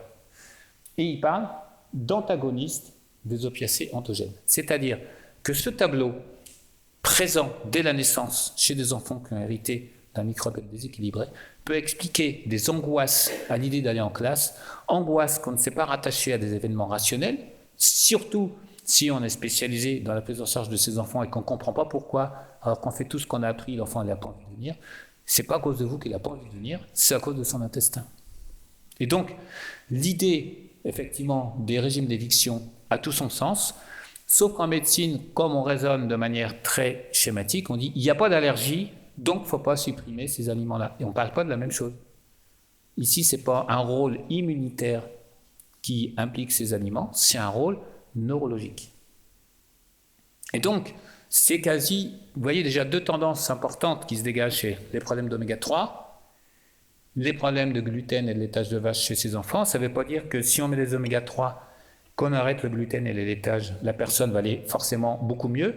C'est déjà des pistes, mais il nous reste à travailler sur la cicatrisation de l'intestin, l'immunité et la gestion du stress. Mais là, ça rentre dans le champ du thérapeute s'il est convenablement formé. Mais je peux vous dire que rien que sur les résultats observés, On a des choses assez étonnantes qui se passent. Hier, j'ai reçu en consultation un jeune homme qui a 17 ans maintenant, qui avait été étiqueté autiste. Première fois, il venait au cabinet, j'enlevais l'ordinateur pour éviter qu'il vienne donner des coups de dent. Enfin, il disait spectre autistique, mais on ne sait pas trop. Et là, actuellement, il est dans une école pour être botaniste. Hier, il m'a récité le nom latin d'une trentaine de plantes qu'il a chez lui et qu'il fait pousser. Là, ses profs disent que ça va être un très grand botaniste. Alors, on a travaillé sur son intestin, on a fait beaucoup de choses. Des années d'élocution incroyables. Vous savez que souvent, quand ces gamins sortent de leur silence, en fait, ils savaient les choses, mais c'est dans l'incapacité de les sortir. Et je disais, mais alors, si je veux faire botaniste, c'est un bac plus 8, comment tu vas faire? Il m'a dit, toutes ces années où j'avais du retard, quand je comprenais un truc, les autres l'avaient déjà fait depuis 2 ans. Là, en botanique, on part tous sur le même pied d'égalité. Et comme c'est mon domaine qui me passionne, je vais être meilleur qu'eux. Bon. Il dit à la maman, vous en pensez quoi? Il dit, il est guéri, oui, on est d'accord. Alors, il est plus suivi, tout. Par contre, il mange sans gluten. Il a ses macros. Alors, il fait ses repas, il emmène ses copains. Il dit, pourquoi tu manges du macro? Tu vas pas au McDo? Il dit, mais c'est pas avec le McDo qu'on fait pousser des plantes. Bon, voilà, il a ses réponses. Mais voyez, comme quoi, il y a des étiquettes qui sont vite posées parce qu'il y a de l'impuissance, souvent, du corps médical face à des situations-là, parce que ça dérange. Ce qui crée du stress, c'est notamment ce qui touche à l'ego. À partir du moment où on a en face de soi des gamins plusieurs fois par jour qui arrivent avec les mêmes tableaux et que ce qu'on propose n'améliore pas la situation, ça met en fuite, en lutte, en inhibition. On ne veut pas regarder les autres solutions alternatives qui existent. Voilà, bon, ça, je vous en avais parlé, les travaux de Doan, donc ça a été solidement documenté. Et alors, Reichelt, comme je vous le disais, a parlé de ces peptides. J'ai mis 2 fois la diapo, j'aurais dû faire attention. Alors, c'est pas qu'il avait un visage qui était tiré vers le haut, c'est que j'ai un peu manipulé sa photo pour que ça rentre dans la slide. Je vous rassure quand même. Et alors, il y a une autre chose qui est incroyable, qui nous amène dans un autre domaine. Science et The Lancet, même si vous n'êtes pas scientifique, je pense que vous avez compris que c'est des revues de premier rang. Paula Sundström, en 99, j'ai déjà pris le Suisse, a parlé de quelque chose de très intéressant, et je vous explique les hiéroglyphes qu'on voit ici. Je prends un petit peu de temps pour expliquer ça, parce que c'est une découverte assez incroyable. Je vous ai dit tout à l'heure que les protéines sont constituées donc d'éléments de base qu'on appelle les acides aminés. Si vous avez une comparaison entre les perles et le collier. Et en fait, les acides aminés, il y en a 20 différents, c'est-à-dire que c'est comme un alphabet avec lequel on écrirait des protéines qui seraient des mots de plusieurs milliers de lettres. Les biochimistes essaient de comprendre comment chaque protéine est structurée, c'est-à-dire chaque protéine présente un ordre bien particulier de certains acides aminés que n'a pas telle autre protéine, avec des proportions de chaque acide aminé qui vont être différentes. Et pour s'y retrouver, ils ont attribué une lettre à chacun de ces acides aminés. Donc il y a un alphabet. M, par exemple, c'est un premier acide aminé. R, c'en est un deuxième. L, c'en est un troisième, ainsi de suite. Et donc, grâce au séquençage et à l'outil informatique, ils ont pu identifier l'enchaînement de tous les acides aminés d'un grand nombre de protéines. Et qu'est-ce qu'ils ont découvert? Qu'une des protéines qui fait partie du mycélium, c'est le mycélium des champignons, c'est les petits filaments, du Candida albicans, qui est un champignon qui est dans l'intestin, présente plus de 50% d'homologie avec la gliadine. Autrement dit, ce n'est pas le gluten le problème, ou pas uniquement le gluten, c'est les mycoses intestinales qui se sont développées. Et alors là, ils évoquent clairement la responsabilité de ces champignons dans les maladies cœliaques, dans les maladies auto-immunes. Évidemment, ils évoquent le fait que quand vous mangez du gluten et que vous avez un champignon, le fait qu'il y ait des sosies va déclencher une réponse immunitaire. Et la question qui se pose, c'est pourquoi finalement il y a ce candidat et comment on s'en débarrasse. Et là, à nouveau, on tombe sur le dogme. Vous avez dû entendre parler déjà du candidat. C'est 50% des gens qui ont des blogs qui disent c'est un ennemi à battre et 50% des gens qui disent c'est un hôte naturel de notre flore. Et les deux informations sont justes. Donc, en fait, l'histoire, c'est toujours l'équilibre de l'écosystème. De ce Candida albicans, c'est un petit peu le sanglier de notre flore intestinale. C'est-à-dire que tant qu'il est en harmonie dans un environnement où il y a des belettes, où il y a des lézards, où il y a des renards, où il y a des cigognes, où il n'y a pas de chasseurs, où juste ce qu'il faut, on va dire, tout va bien. Quand il y a un déséquilibre, qu'il n'y a que des sangliers qui viennent piétiner vos haies et ravager vos plantations, c'est qu'il y a un déséquilibre de l'écosystème. Et en fait, l'appauvrissement du microbiote de génération en génération l'influence des antibiothérapies, l'influence du stress, parce que le candidat, par son effet sur le cerveau, rend plus vulnérable au stress, et donc cette vulnérabilité au stress va favoriser cette candidose. Le candidat augmente la perméabilité intestinale, ce qui fait qu'il y a des messages qui arrivent au cerveau pour faire manger du sucre, et le sucre va lui permettre de proliférer. Donc on se retrouve avec une très très forte implantation de ce champignon à un niveau de prolifération excessif, et effectivement, quand on mange aussi beaucoup de blé plus riche en gluten, on réunit toutes les situations pour qu'on soit dans quelque chose de détonnant. Et effectivement, il y a des travaux extrêmement documentés. Pourquoi est-ce que c'est si peu connu? The Lancet et Science, il y a 23 ans en arrière, parce que là, on touche à quelque chose qui est du sacré. C'est-à-dire qu'on ne parle pas des réactions croisées avec les haricots verts ou avec le riz.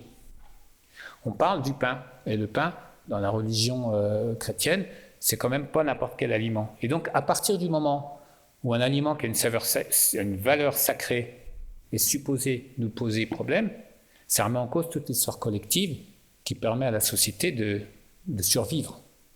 Et donc, les refus émotionnels que manifestent certaines personnes face au gluten, c'est pas argumenté de manière rationnelle, c'est une réaction presque de panique, puisque si cet aliment a gagné son pain, finalement il est dangereux, alors qu'est-ce qui n'est pas dangereux? Et on revient plusieurs millénaires en arrière, à l'époque du Paléolithique, où pour survivre, il fallait peut-être manger une carcasse qui était déjà attaquée par les asticots, mais si on la mangeait, on pouvait mourir, si on ne la mangeait pas, on pouvait mourir. On est dans le même niveau d'anxiété. Et c'est pour ça qu'il y a plein d'arguments fallacieux qui sont avancés, alors que sur ces situations extrêmement bien avancées de perturbations cognitives ou émotionnelles, bien évidemment, c'est un des acteurs, mais pas le seul acteur, du problème. Qu'en est-il de l'addiction? Alors ça, c'est un sujet aussi qui me passionne, parce que j'ai fait une thèse d'alcoolologie à l'époque, il y a maintenant un petit moment. Et dans le cadre de mon travail, donc, je me rendais souvent dans une structure qui s'appelait un chat. Vous savez, souvent, il faut appeler un chat, mais précisément, un chat, c'était le centre d'hygiène alimentaire. Ça ne voulait pas dire structure de prise en charge des patients alcooliques, parce qu'il y a des mots qu'il ne faut pas employer. Donc, justement, on n'appelait pas un chat en l'occurrence. Et alors, j'avais, moi, un directeur de thèse, je disais, mais face au même produit, pourquoi il y a des gens qui deviennent dépendants et pas d'autres? Chez les patients alcooliques, on sait qu'il y a des problèmes avec la dopamine, qu'il y a souvent des terrains anxieux et qu'il y a des histoires familiales compliquées. Et moi, évidemment, j'ai dit, votre explication ne me satisfait pas parce que finalement, encore une fois, je prends toujours le même exemple. C'est comme si je vous demandais pourquoi est-ce que toutes les voitures qui sortent de cette usine ont des accidents, que vous me répondiez, quand on les récupère dans tout le pare-choc abîmé, le pare-brise cassé et des rayures sur la portière, donc c'est à cause de ça qu'elles sortent de la route. Et on construit la prise en charge de ces patients sur le sevrage. Et puisqu'ils ne boivent plus, ils sont guéris, puisqu'ils ne boivent plus. Sauf qu'ils sont dans une structure, on leur interdit de boire. C'est la même histoire que le contrat de poids chez les anorexiques.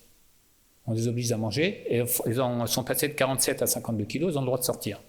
Puisqu'elles remangent, elles sont guéries. Ça, rien n'est moins sûr. Et donc, si on disait non, qu'est-ce qui occasionne ça? Et là, les réponses, c'était « on ne sait pas ». Et en fait, il y a des éléments. Voilà, des études parues qui parlent de microbiote et anorexie, microbiote, dépression, anxiété. Alors, est-ce que l'anxiété fait l'anorexie? Est-ce que l'anorexie fait l'anxiété? C'est un peu, est-ce que le pare-brise cassé fait que le pare-choc est abîmé, ou est-ce que c'est parce qu'on a le pare-choc cassé que le pare-brise est abîmé? C'est-à-dire que c'est deux volets d'un même problème, vous commencez à le comprendre.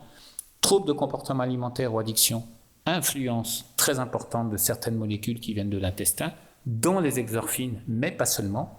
Et évidemment, sur l'anxiété, vous avez vu il y a quelques minutes comment un comportement anxieux peut être exacerbé par les problèmes d'hyperperméabilité intestinale. Et donc, la question ne se pose pas de savoir s'il y a des drogues dures ou des drogues douces. On sait par exemple qu'une maman, une future maman qui consomme du cannabis déclenche des processus épigénétiques au niveau du cerveau qui se retrouveront à la génération suivante.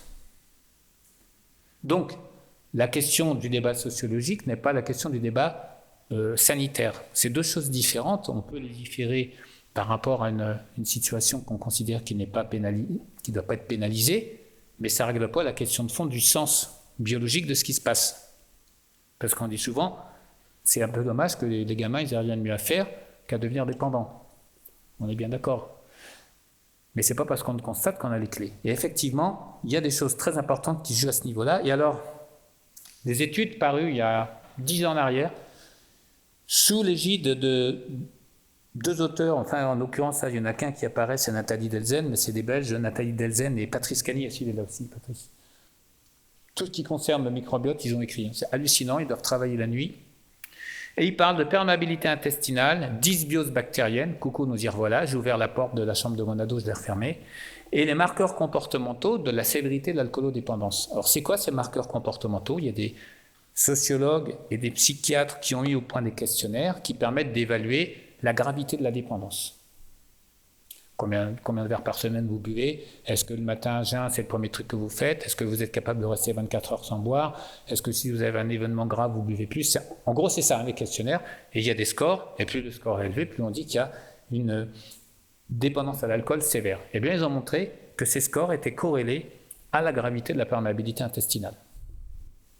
Alors certains diront, oui, mais c'est parce qu'ils boivent beaucoup que l'intestin souffre, ce qui n'est pas faux, sauf que quand ils arrêtent de boire, l'intestin va pas mieux. Donc, piste intéressante. Et en fait, on a aussi la surconsommation de certains aliments qu'on observe parfois parce que justement, ces molécules, notamment glutamorphine et caséimorphine, peuvent déclencher des comportements d'addiction alimentaire assez incroyables. Des personnes, des gamins qui vont manger que le pain à la cantine. Je ne sais pas si vous avez vu des comme ça. Ils n'aiment pas la viande, puis le poisson, ah non, le poisson, j'aime pas. Ah, puis les légumes, il faut les mâcher. Alors le pain, les gamins qui partent leurs 4-5 morceaux de pain sur le bras, qui mangent ça vite fait, qui vont jouer avec les copains dans la cour. Et là, vous savez que précisément, le seul truc qu'ils mangent, c'est ce qu'il ne faut pas qu'ils mangent. Donc là, il faut une baguette de magicien, mais il y a un gros travail de fond à faire. Puis les parents souvent se disent, mais c'est pas possible, tous les jours c'est le même combat. Alors je vous expliquais tout à l'heure comment on peut aborder la problématique avec les enfants quand je vais développer le dernier point sur le stress, qui est essentiel, parce que ça va vous donner des clés aussi au quotidien pour aller chercher ces éléments-là et les mettre devant, parce que souvent on est stressé et frustré de voir des situations et de ne pas trouver la clé pour communiquer sur ce point-là avec les personnes concernées. L'anorexie, c'est la même histoire, hein. Donc on parle d'anorexie en lien avec la dysbiose, toujours la même chose, en lien avec l'anxiété. Vous voyez, c'est exactement, on enlève anorexie, on met alcoolisme, c'est la même chance, c'est la même histoire, hein. C'est exactement le même phénomène. Donc, sachant que dans le cas de l'anorexie, il y a aussi un phénomène immunitaire où en fait, il y a des travaux qui ont montré qu'il y a une bactérie présente dans l'intestin quand il y a des infections chez la maman, qui présente beaucoup de similitudes avec une hormone qui s'appelle l'alpha-MSH. Et l'alpha-MSH, elle est importante pour le déclenchement de l'appétit.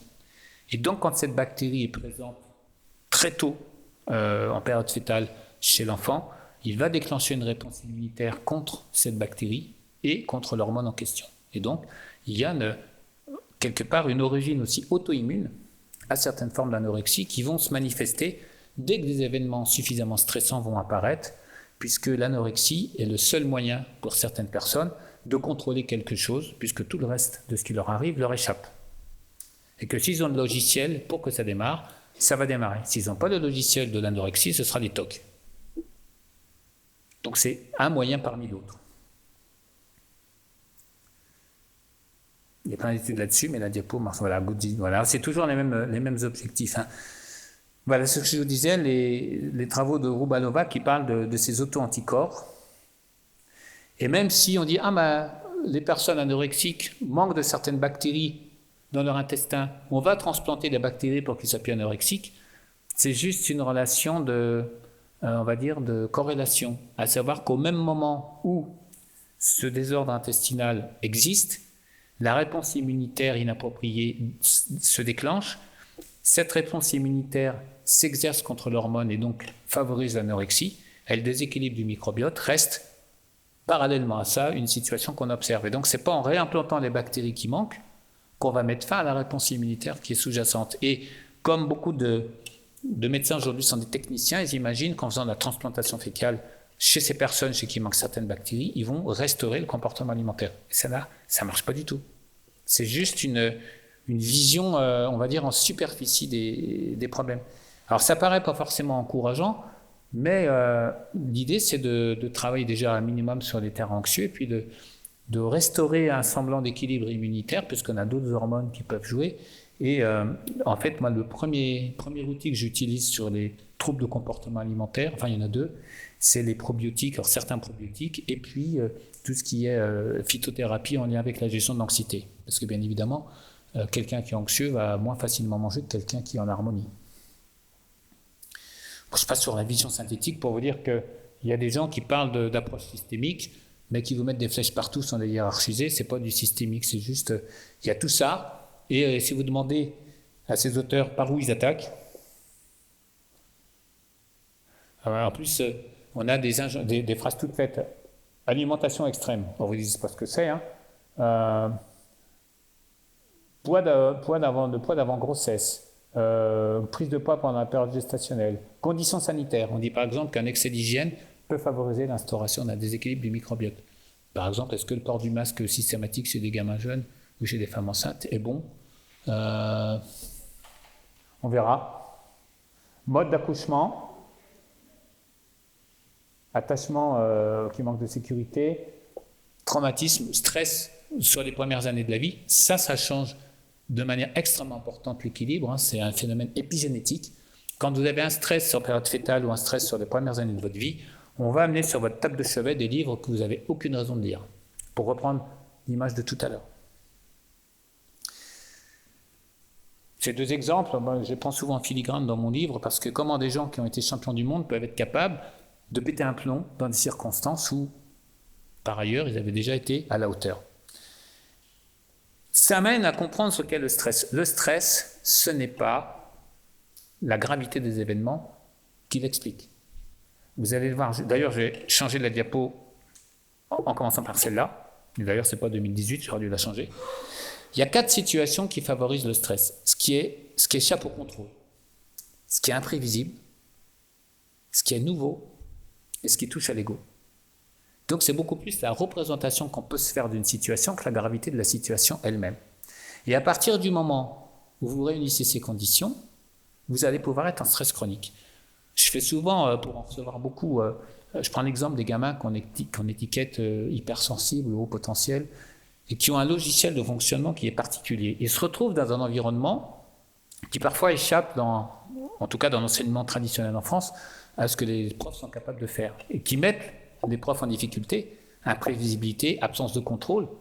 Alors, on demande à un gamin de faire un devoir de maths en 1 heure, au bout de 10 minutes il a fini, il commence à faire des avions en papier, j'arrive pas à le contrôler, c'est impossible. Ego menacé, monsieur, vous avez dit hier que la racine carrée de machin c'est ça, moi je suis pas d'accord. Okay. Donc il y a 3 types de comportements qui en résultent, la fuite, la lutte ou l'inhibition. Et surtout, ces comportements auxquels l'enfant essaye de donner du sens n'ont pas forcément de sens. Je donne un exemple très concret, ça m'est arrivé il y a 1 mois et demi, avec un jeune adulte qui consultait pour un problème de burn-out, d'épuisement. Donc je lui dis, tu fais quoi? Il dit, je suis en première année de fac en géographie politique. Ça me passionne. Ok, et pourquoi tu es épuisé? Ma terminale, alors je ne sais pas si vous connaissez les équivalences en France, ma terminale a été catastrophique l'an dernier, j'ai vraiment souffert. Ah bon? Alors moi j'ai dit, mais c'était quoi ta matière principale? Géopolitique, oui. Et c'était quoi ta moyenne? J'avais 19 sur 20. Ah bon? Et il se passait quoi? J'étais viré du cours 1 fois sur 2. Et là, j'ai dit, c'est tout à fait normal qu'on ait prof principal pour un élève qui a 19 de moyenne, on n'a qu'une envie, c'est de le mettre dehors. Et là, il m'a dit, non. Je dis, on est bien d'accord, donc il y a quelque chose qui est déconnant.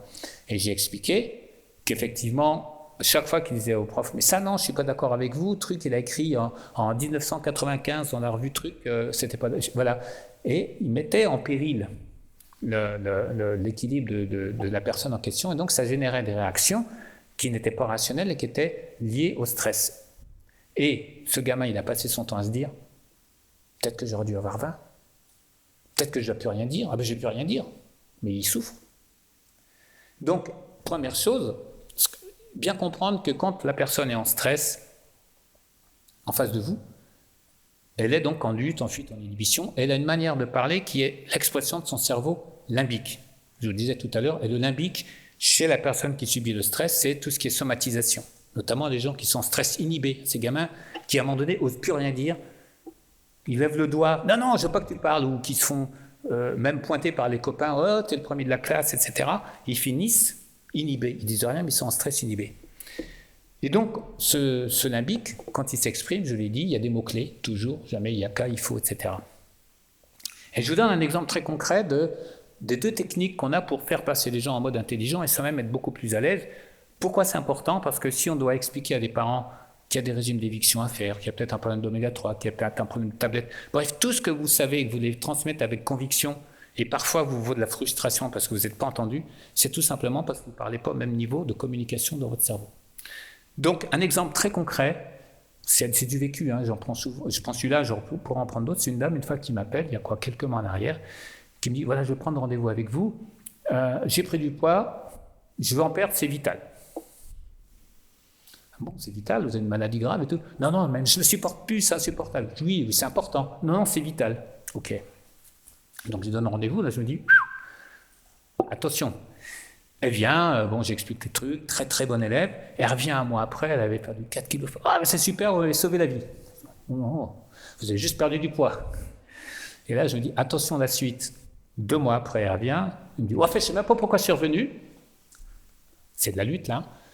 Ouais, j'ai arrêté tout, mon mari ne me reconnaissait plus.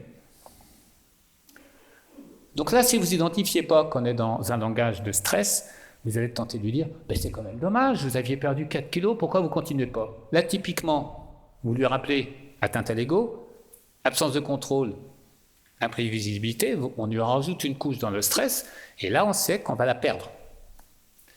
Donc là, je dis, ok, il y a 2 techniques, donc questionnement ouvert et dérision. J'ai dit, voyons, je me suis dit tout de suite, elle est en stress, j'en fais pas une affaire personnelle, parce qu'en gros, c'est de ma faute si elle a arrêté, quoi, c'est un petit peu le message. Je dis, mais vous dites que votre mari ne vous reconnaît plus, pourquoi vous avez une cagoule du Ku Klux Klan et vous la mettez en sortant du cabinet? Et là, elle ne dit rien. Je dis, ok. Donc là, je me dis, il va falloir que je trouve une autre piste.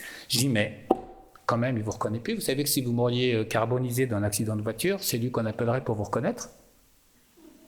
Voilà, elle a fait ça, elle a ri quand même. Et donc, elle était passée en préfrontal, là. Ça y était.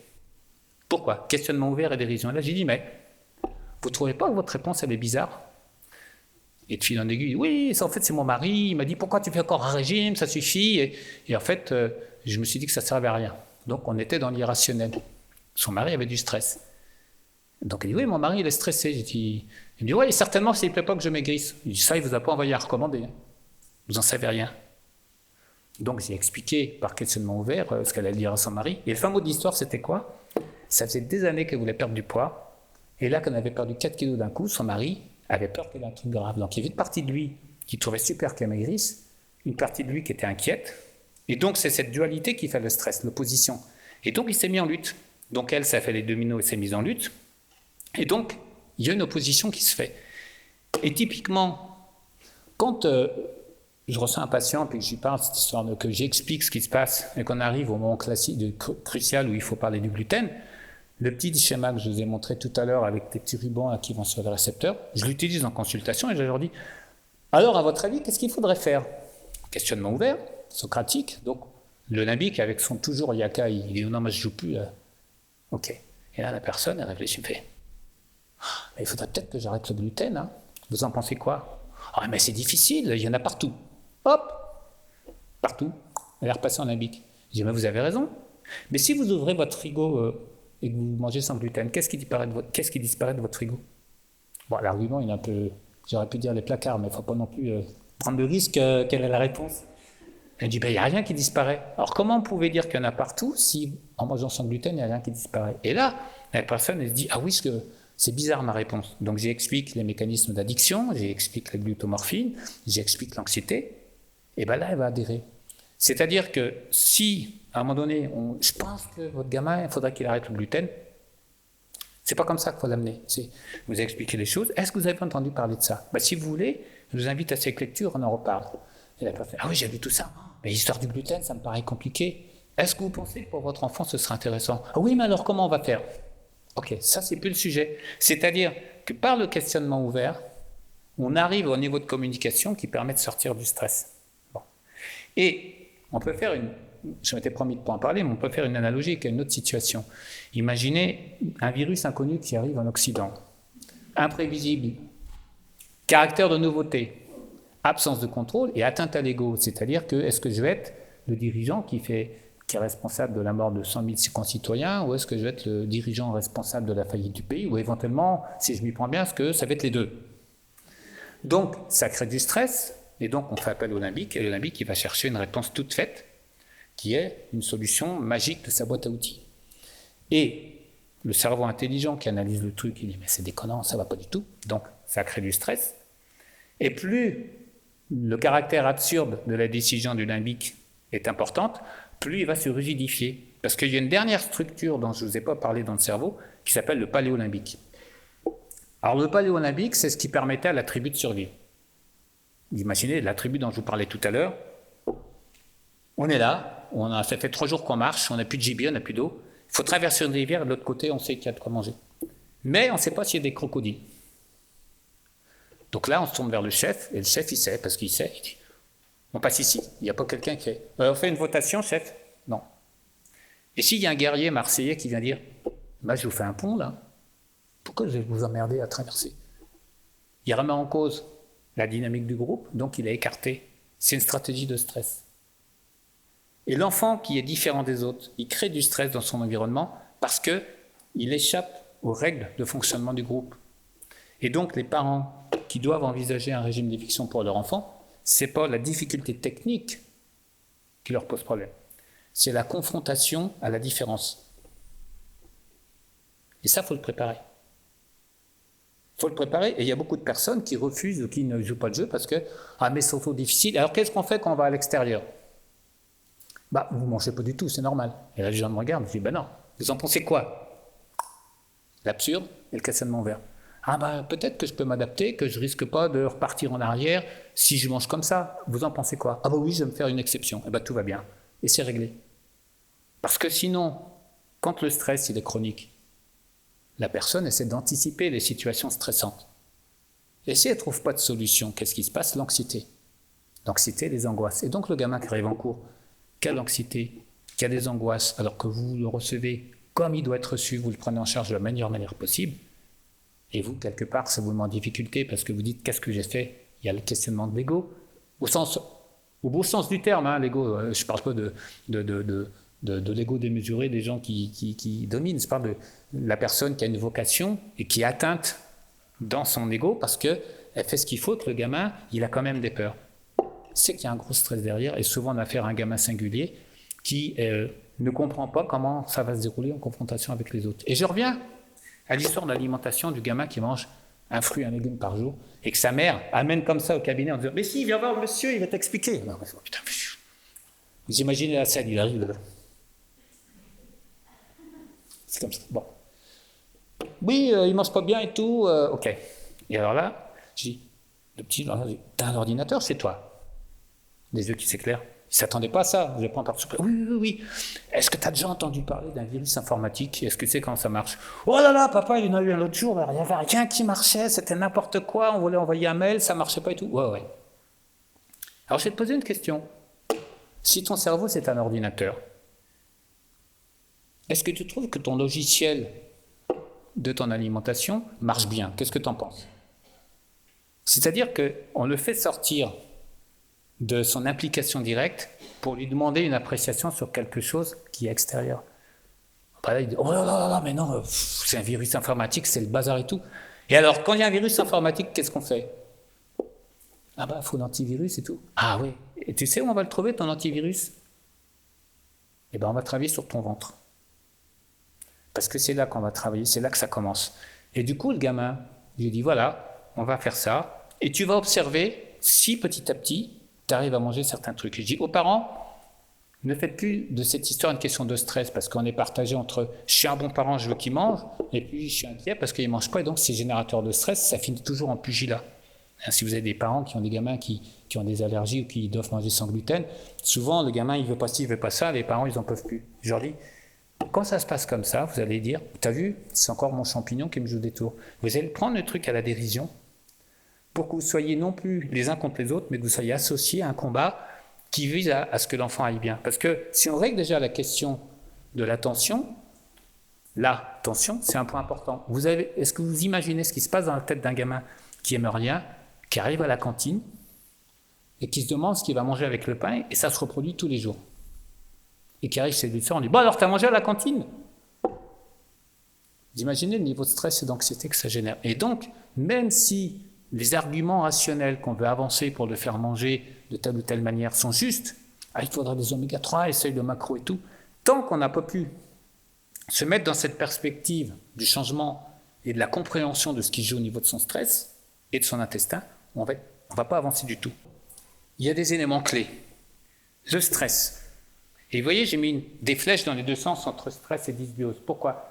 Si le monde bactérien de la maman est déséquilibré, il y a des molécules importantes pour notre cerveau, rappelez la sérotonine et le GABA qui sont moins bien fabriqués.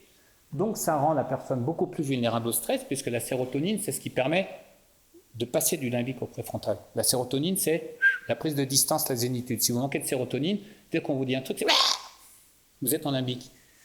Et donc, étant plus vulnérable au stress, ça accentue encore ce déséquilibre au niveau du microbiote et, à un moment donné, on est sur le cercle vicieux. Ça favorise le dysfonctionnement immunitaire.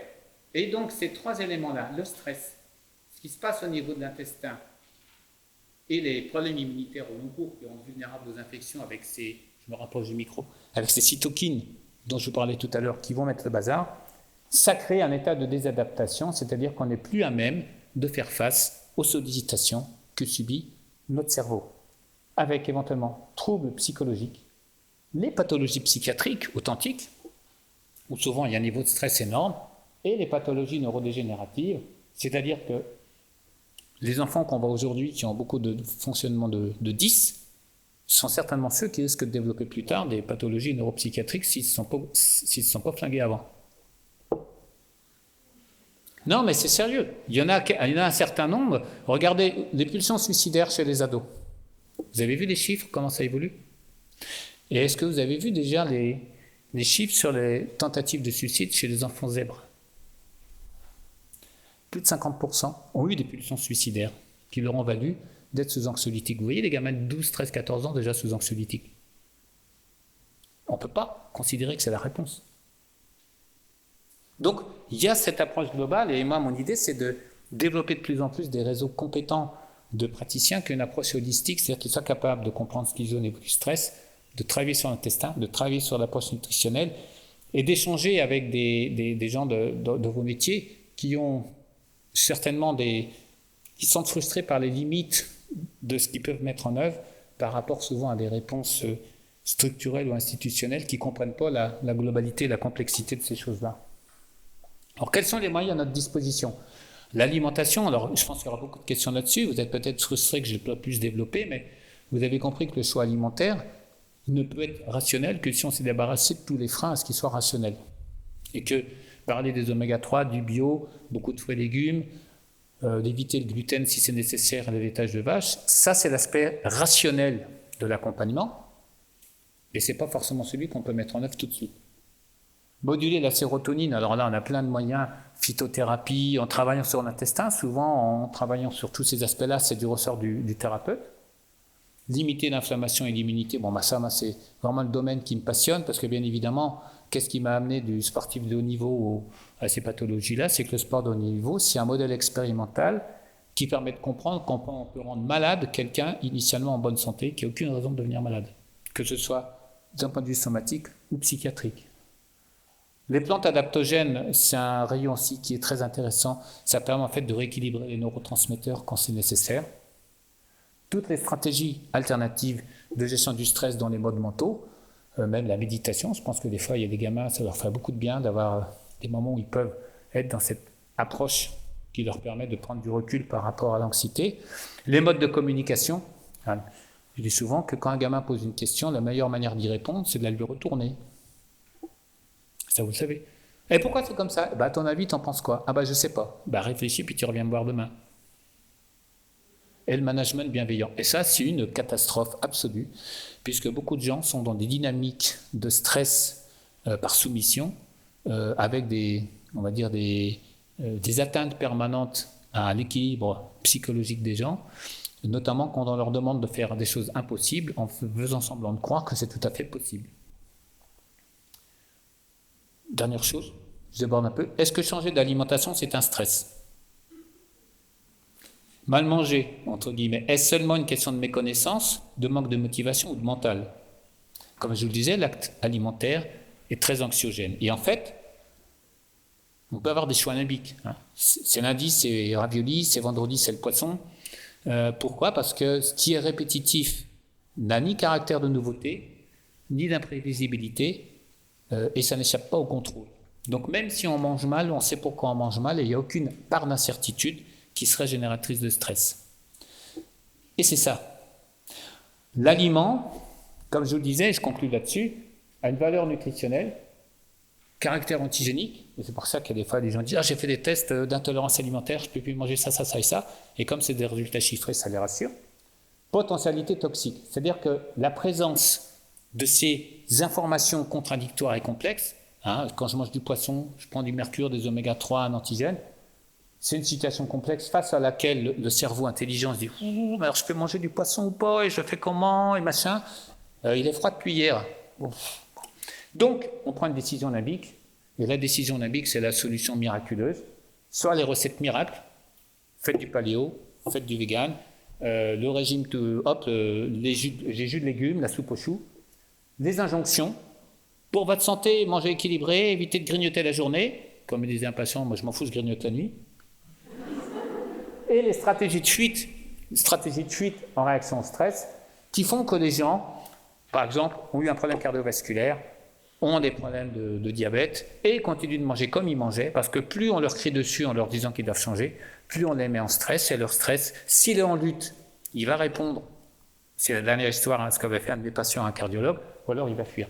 J'avais un patient comme ça, un jour, il arrive, il voulait faire un emprunt pour une maison, il va voir le cardiologue, il avait un peu de cholestérol, la glycémie augmentée et tout, et le cardiologue lui dit « Monsieur Pritch, c'est un catalan, je vous donnerai 2 conseils. Surveillez votre alimentation, surveillez votre alimentation. » Et le gars, il a répondu « Ça tombe bien, vous savez, je suis chasseur, je viens d'acheter un nouveau fusil, j'ai monté la garde autour du frigo. » Voilà, ça n'y a pas plu. Et donc, la protection optimale du cerveau, plantes adaptogènes, modes mentaux, ça c'est fondamental. Quand on utilise cette technique-là d'identification du stress chez l'autre, et le stress chez l'autre, on l'identifie d'abord chez soi. Nombre de fois on ressent au niveau du ventre, au niveau du souffle, des douleurs, on dit il y a du stress. Pourquoi il y a du stress? C'est qu'il y a une opposition, certainement entre 2 choses, souvent entre ce que je voudrais que ce soit et ce qui se passe. Ok, j'ai identifié ce stress, donc comment je vais revenir à la résolution du problème? Un exemple, je finis là-dessus, puisqu'après, la conclusion, voilà. Quelqu'un vous dit par exemple, ouais, avec toi c'est toujours pareil, on n'arrive jamais. Vous avez déjà entendu ce genre de truc? Et là, imprévisibilité, absence de contrôle, atteinte à l'ego, vous mettez en stress, mais en stress inhibé. C'est-à-dire que la personne vous dit ça, et vous répondez quoi? Rien. Et vous rentrez chez vous, vous dites, ça fait chier, j'ai pas eu de répartie. Et souvent on dit, faut pas y revenir. Non, faut pas y revenir. Si vous aviez envie de mettre une tarte, vous revenez le lendemain, vous voyez la personne, vous dites, non, là ça se fait pas. Par contre, vous voyez la personne, dites, est-ce que tu te rappelles de ce que tu m'as dit hier? Question ouverte. Oui. Tu as remarqué que j'ai répondu. Est-ce que tu sais pourquoi? Non. Parce que ça m'a affecté énormément. Est-ce que tu t'en doutais? Non.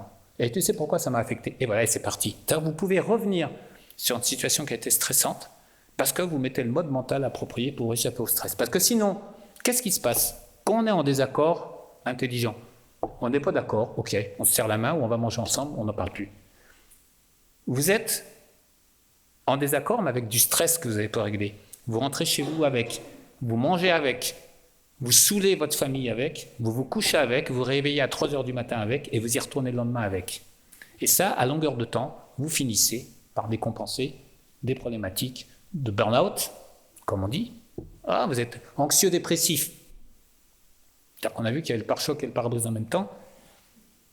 Et un des moyens de sortir de ce genre de situation, c'est justement de savoir identifier qu'il y a du stress en soi et chez l'autre. L'autre, on l'entend par sa communication, nous-mêmes, on le ressent par les états émotionnels. Parce que plus on va laisser traîner ce stress, plus on va avoir des situations qui vont décompenser. Évidemment, à partir du moment où ça décompense sur des problèmes inflammatoires, digestifs ou autres, ça va aggraver la vulnérabilité au stress.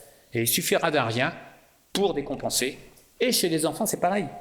Le gamin qui a un état inflammatoire, qui est en permanence soumis à des injonctions qu'il ne peut pas suivre. Finis ta soupe. Putain, mais je ne fais pas ma soupe. Le parent, lui, il est partagé entre je fais mon rôle de père et puis quelque part, je fais souffrir mon gamin. Donc c'est aussi un facteur de stress. On ne peut pas s'en sortir. D'où cette approche systémique. Je vous remercie pour votre attention. J'ai été un peu plus long que prévu. J'espère que vous ne m'en voudrez pas. En tout cas, je vous remercie d'avoir patienté jusqu'au bout parce que je vous ai emmené assez loin.